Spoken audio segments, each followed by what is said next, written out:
I was wondering if you would talk about both love and doubt in the context of a relationship like the one between Socrates and Plato, or Irina and Baisa.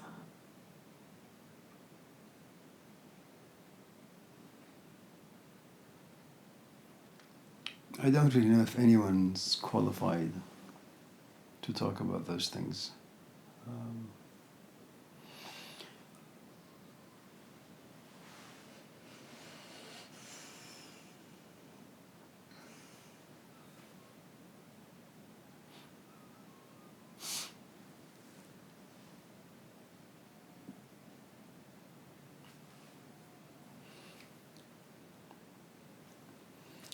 You all know the story of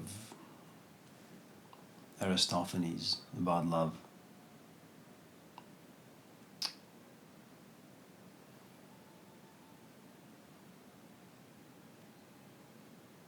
The gods create human beings so that we could worship them. But mistakenly, we're given two heads and four arms and four legs, and one happens to be feminine, the other masculine. And so the masculine part always looks at the feminine part, and the feminine part looks at the masculine part. And Zeus kind of sits back and watches all of this and asks himself, well, when are they going to stop looking at each other and start looking at me? But that doesn't happen. The feminine very much enjoys looking at the face of the masculine, and the masculine enjoys very much looking at the face of the feminine. It's like an act of worship. And they haven't yet been thrown out of the Garden of Eden, so they don't really know what separation means and how it feels. All that they know is that, they behold one another, and it's kind of like paradise.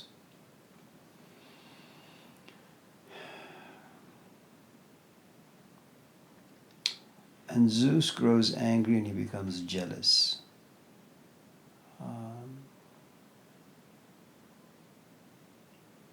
And so he cuts them in half.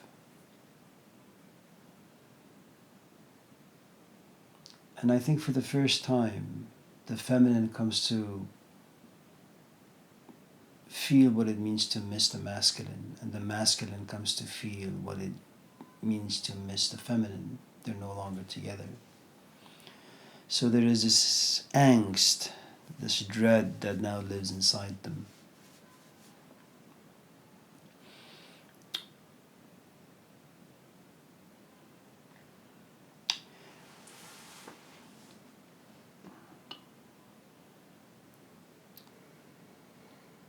When I look my face in the mirror, my right eye is a little injured.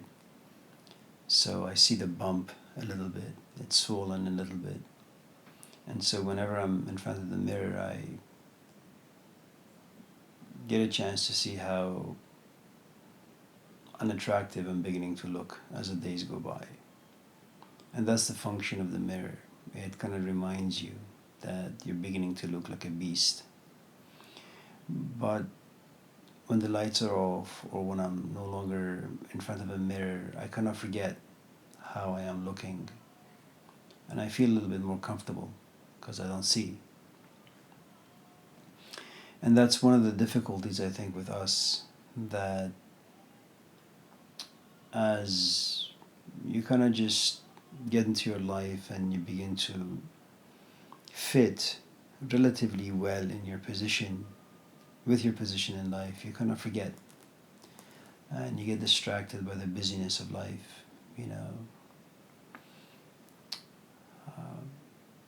I was sent an email by one of the curriculum committee members, and I was asked if I could do ABCD to our transfer program. And because I'm the chair and I have to do this, I have no choice but to say okay. So I spent some time, fixing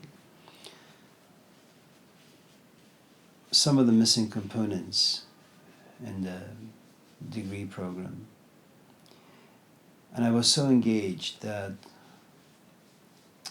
I forgot to kind of just sit back and ask, why am I spending so much time in this? Nobody really cares,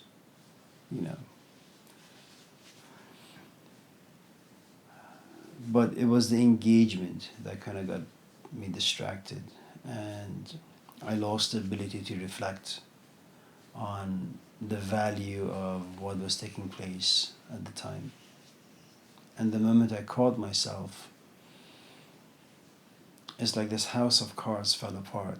I couldn't bring myself to continue the work, so I kind of just closed the browser and, did something else. And in some ways, I think Zeus was very, very successful in having human beings worship him, because he knows full well that there are moments you're going to feel as if there is something missing in your life, but you don't know what it is. But you're also very cunning in the sense that you could find variety of distractions. You will. There is this thing inside us that always gravitates towards anything that's attractive. It doesn't matter what it is. And the problem with that is that if you're not careful, if you're not intellectually mature, if you're not emotionally ripe, if your goals and purposes in life are relatively shallow, almost everything out there can kind of be attractive. And then time passes. There comes a point where you just are forced to pause, reflect back, and you realize that it's been a complete waste. You shouldn't pursue some of the things that you thought attractive at that time, but that's just the way we function.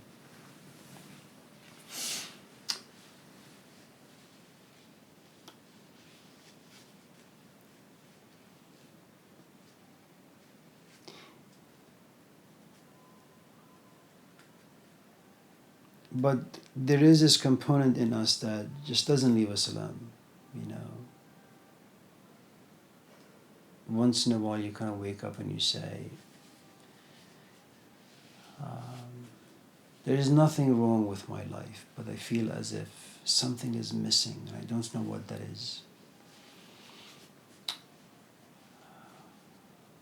It's an intuitive feeling, but it's mysterious, and we don't live in a culture, and we don't really have parents, and we don't really have a community that kind of educates us in the sense that we'll take these moments very, very seriously, because they are really pointers, that there are some serious components that are missing in your life that kind of glues everything together. And so these moments where our intuition kind of comes to life and allows us some insights about life, about ourselves, because we don't take them seriously, they kind of just disappear. And we go back to the busyness of life and again realize that we're being haunted by these insights when they come about.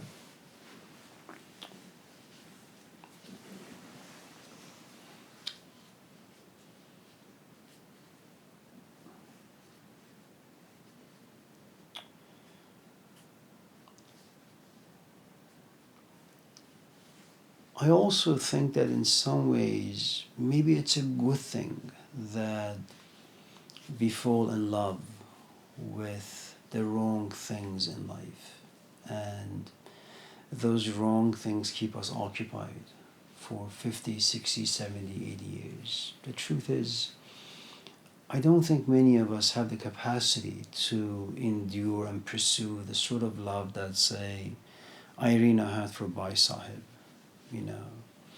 I don't think many of us have the capacity to kind of come to realize, like Moses, that our identity is fake. That you have to kind of like Saint Francis of Assisi, just remove all of your outer and inner clothing and move into the desert to figure out who and what you are, you know. And I also think it's quite disastrous that everybody now has access to YouTube and they can kind of go online and kind of begin their search on New Age gurus and what they say about love, what they say about the meaning of life or your life, how or what your purpose in life should be, because they give you, these weights that you have to carry, and you shouldn't carry them. My father's a 90-year-old man. My mom is an 80-year-old woman. They didn't live in a time where they were forced to question their identity if they're getting married because of love or some business interaction. That wasn't the case. And, their marriage for the most part has been relatively well. All relationships have hiccups and bumps. And I'm sure they've had their share of difficulties, but for the most part, it's been really, really, really good.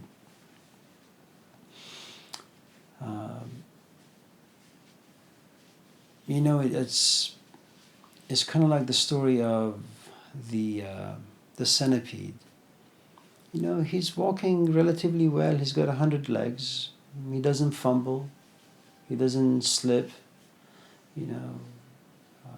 All the legs are working harmoniously. He doesn't trip over himself. And then, unfortunately, a Socrates comes around and says, you look really, really good. And you keep your balance so well. How are you able to do it? It's a question that the centipede had never asked, and there was no reason to ask. It's a ridiculous question, and I think it's in some ways profoundly mean-spirited for someone like Socrates to come around and kind of corrupt the interior of this particular creature, because it is a good question, how really do you keep your life from falling apart? What makes you you? Why are you happy? Why are you content? Why do you want to get married? Well, the truth is, it's nobody's business, and you shouldn't even think this way.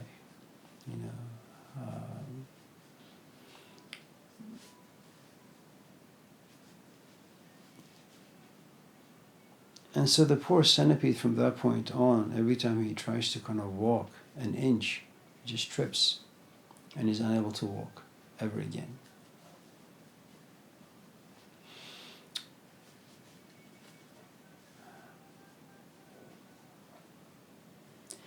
I in some ways,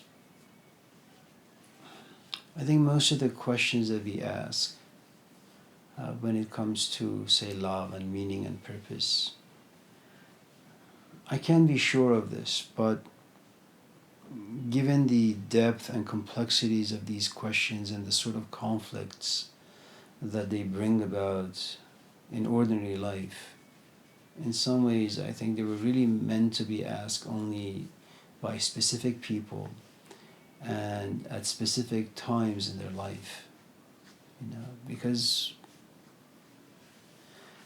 these questions really do turn life upside down, and life becomes just unmanageable.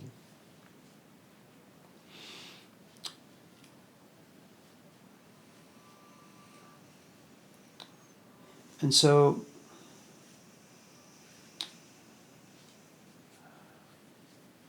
once in a while there are those who say,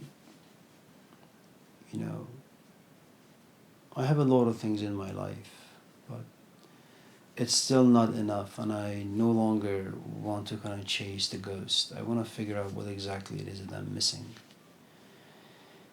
And maybe they read the dialogues of Plato, maybe they read Irina Tweedy's book, maybe they read the Gospels, I don't really know. And all of a sudden, they have this concept that comes into them, which is, well, maybe I am really looking for the kingdom of God, maybe I am really looking for a teacher. And all of a sudden the story begins to click and make some sense, that I want to fall in love, but I want to fall in love with the right things in life, or maybe the right person in life. And then the quest begins. It is, I think, such a devastating place to be in life when you are there, because in some ways you are removing all the meaning and all the purpose that you had generated and created for your life, you know.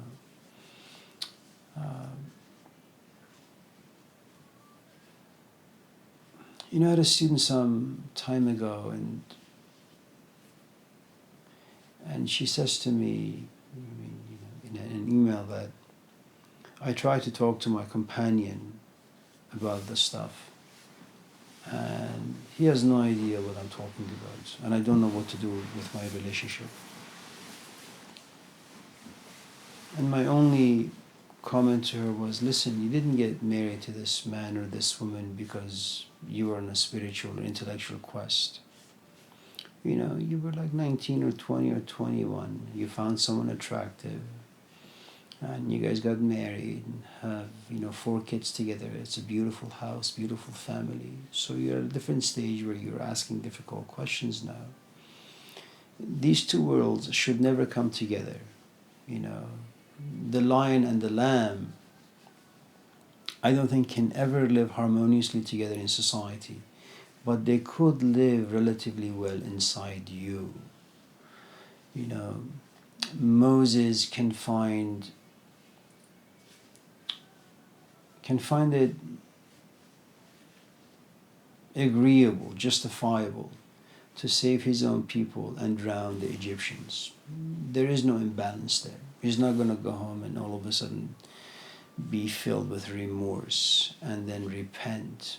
It doesn't work for him like that. He knows when to eat, he knows when to sleep, he knows when to use the restroom, he knows when to act compassionately, and he knows also when to act violently, you know. But that's a very mature human being, and most of us aren't there, you know.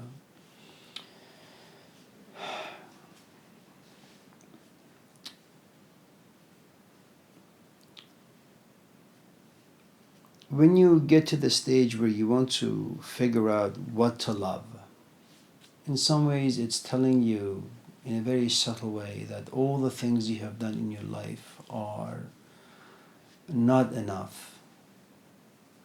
In some ways, depending how intense you're questioning your position in life, you may come to the conclusion that it's not enough, it's just meaningless. It's been a waste of time. If you're a single man or a single woman with no dependents, you say, okay, fine, I can kind of figure something out. If on the other hand, you're teaching, you have a job, and you have a family, it's going to be very, very difficult to walk away from all these things, unless, you kind of look at your wife or your husband and your kids and you say, there isn't much I can do for them, because you do realize perhaps at the end that whether it's your wife or husband, whether it's your kids, as a human being who cares and perhaps even loves them, you have no choice but to sit back and watch them make mistakes. And you will try to give them advice, but they won't receive them well. They themselves must come to a mature stage where they can walk back to the wisdom and the intelligence that live inside them, And so you become very, to some extent, uncaring, maybe even profoundly detached from, your life and who lives in it. The problem with getting yourself to that stage where you're looking for, this part of you that was cut and thrown away by Zeus, or thrown into hiding by Zeus, is that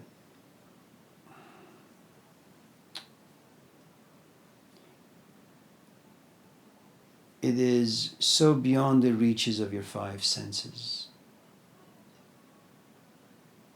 It's a difficult journey to go through. you know, if you thoroughly examine your life and the things that you do, it is so much governed by the fears. Parts of it has to do with human nature itself, our desire for security. The other really is all the envies and jealousies and resentments that live inside us because our friends or our neighbors have things that we want. Not because of greed. We simply want them because it makes life easier for our kids, for our spouse, for our parents. And all of a sudden you're forced to kind of get rid of your senses and, follow something that you have never seen, you have never known. There is this scene in the movie Zorro, the first one with Antonio Banderas and Anthony Hopkins, where, he saw his brothers, getting killed. His head got chopped off by this army captain, Captain Love. And so he doesn't really know what to do with himself anymore, so he just gets drunk. He finds himself in this tavern or bar, and he keeps telling the bartender, give me, something to drink.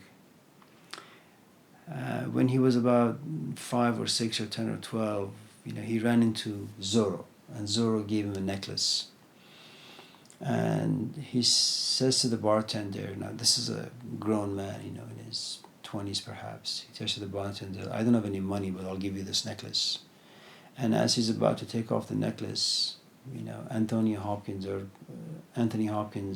who's now kind of old and he can no longer do what he used to as a young Zorro, stops him.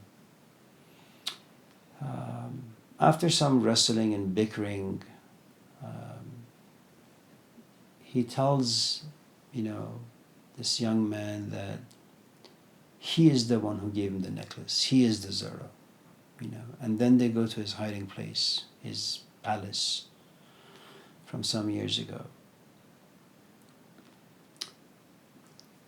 It's a really beautiful scene because this young man is really seeking revenge. He wants to kill Captain Love. But he's not a swordsman. He doesn't know how to fight well. He spent most of his life being drunk, And what the old Zorro tells him that this is a training ground. No one exists in this training ground except me. And then the young man says, Captain Love. And the old Zorro shouts, no one exists in this training ground except me. And I think there is so much truth and so much wisdom and so much pain that just lives in those, couple of statements. You have been so close and intimate with your brother up to the age like 25, 26. You guys have done everything together. You've gone everywhere together. And you saw someone chop your brother's head right in front of you. You witnessed the whole thing. And as your brother is dying, he looks at you and says, run away. Now, if you have a sibling and you see him or her being harmed, you want to run and protect. But human nature kind of kicks in, self-preservation, and you kind of just run away, And then as you run away, you have to kind of think about it. Are you a coward? Or were you brave for running away? It's, the sort of thing that Camus wrestles with in, I don't know if it's The Plague or The Stranger. I'm sorry, it's not Camus, it's Jean-Paul Sartre in his play No Exit,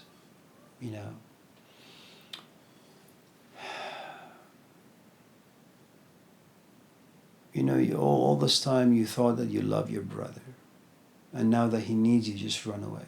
So do you really love your brother? Do you have the capacity to love anyone? Because as you're being tested, you realize you're a complete failure, you know.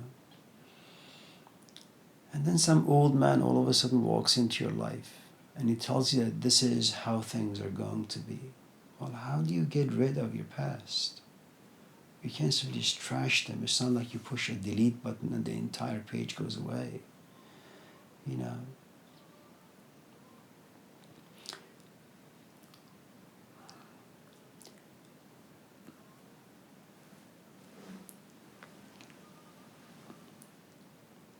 And as you begin to spend more time with the person that you care for, and I can't say you care for, but the person who has inspired certain emotions inside you, the less you're able to attend to your life. And the problem is there are no guarantees, you know. And you also begin to see the people in your life begin to suffer because of some of the choices you're beginning to make. You're spending more time with person A than with your dad or your mom or your husband or your wife or with your kids or with your friends. And, you know, we are creatures that enjoy conformity. We like to assimilate because it gives us meaning. We are social animals. We enjoy belonging to a circle. We like to have friends. It validates and confirms who we are, what we are. It's important. And all of a sudden, it seems as if the only person who's able to give your life meaning is someone like Bhai Sahib. It really is just too much weight on one's shoulder. And so I think what begins to happen is you begin to, I mean, it's part of, I think, your organism. It just kind of wakes up and says, you should doubt a little. You know, you should really be fearful of what you're doing. You also begin to empathize with your husband or your wife or your parents or your kids. And you can see the agony on their faces as you say, okay, I'm going to leave and I'll be back like in a few hours or a few days, you know.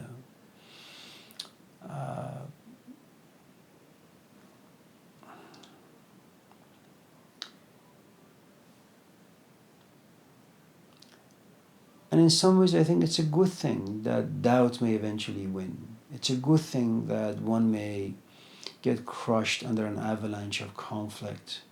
And the conclusion of many years of going through conflicts is that you simply go back home, knock on the door, and you say, I made a mistake, here I am. And then you just attend to your life, you know.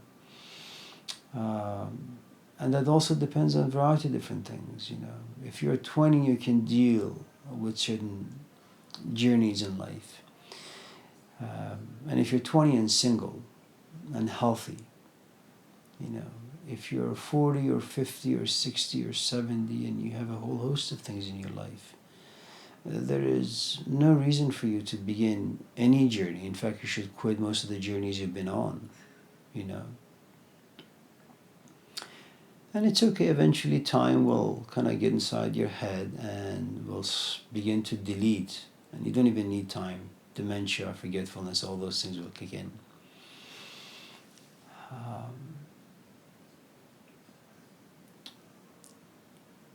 If you fall in love with the wrong things, time will expire them relatively quickly. You'll have some bad feelings, but you will find freedom and liberation after 2 weeks or 2 months or 2 years. Eventually it'll come to you.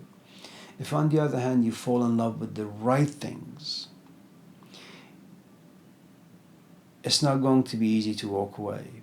You know, the movie Moana is interesting. It's interesting in the sense that you have a tribe, and there were once voyagers, you know, they were nomads.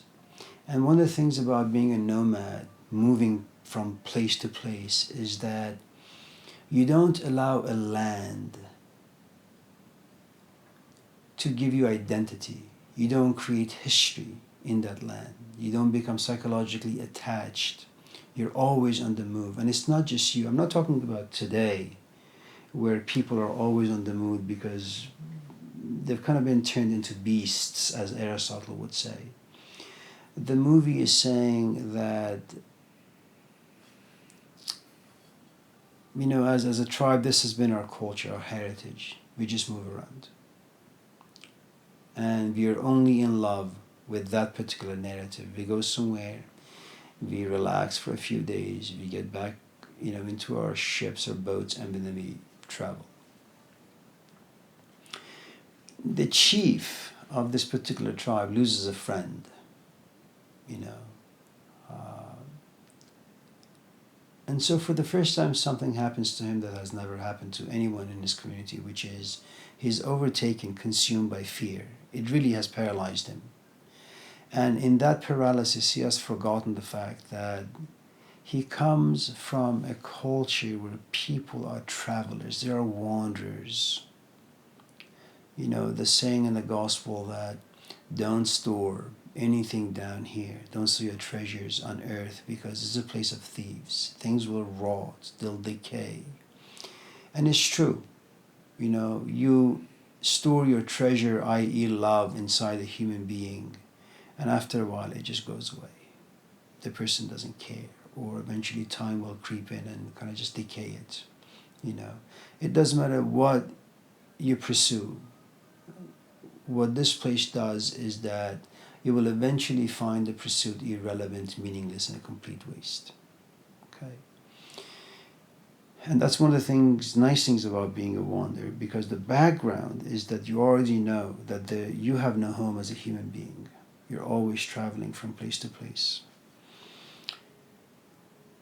There is something very strange about this kid.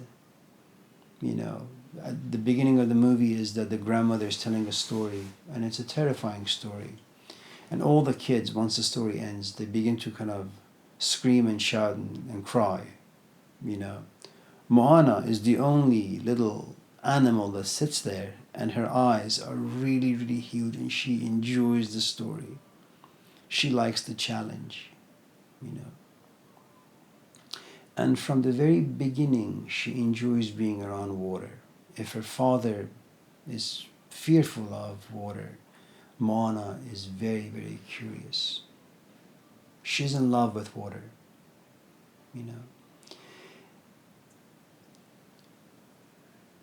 So you have parents who are very protective of Moana. You have Moana who loves the parents. And you have this culprit, this Satan-like figure in the movie who's the grandmother, always tempting Moana to follow her voice, the calling that lives inside her, the kingdom of God, that keeps telling her, go, go, and she's in love with that voice. The problem is you have this tradition in the background. How could you betray your father, betray your mother? How could you break their hearts after everything they've done for you? You love your people, you love your tribe.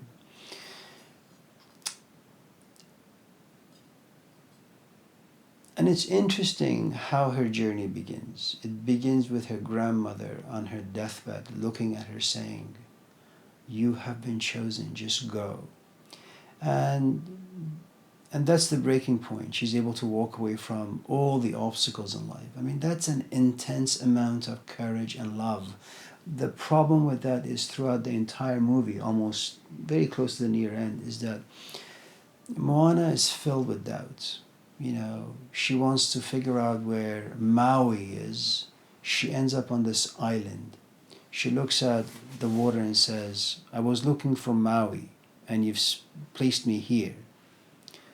So there is doubt, there is fear, there is conflict. Even when she does find Maui, she comes to realize that he's not really trustworthy. He's incompetent in many ways. Even Maui looks at her and says, this is not a good journey for you. You should just go back. And there comes a point where she no longer believes in her own journey. And she says that the water has chosen the wrong person. I'm not fit for this. And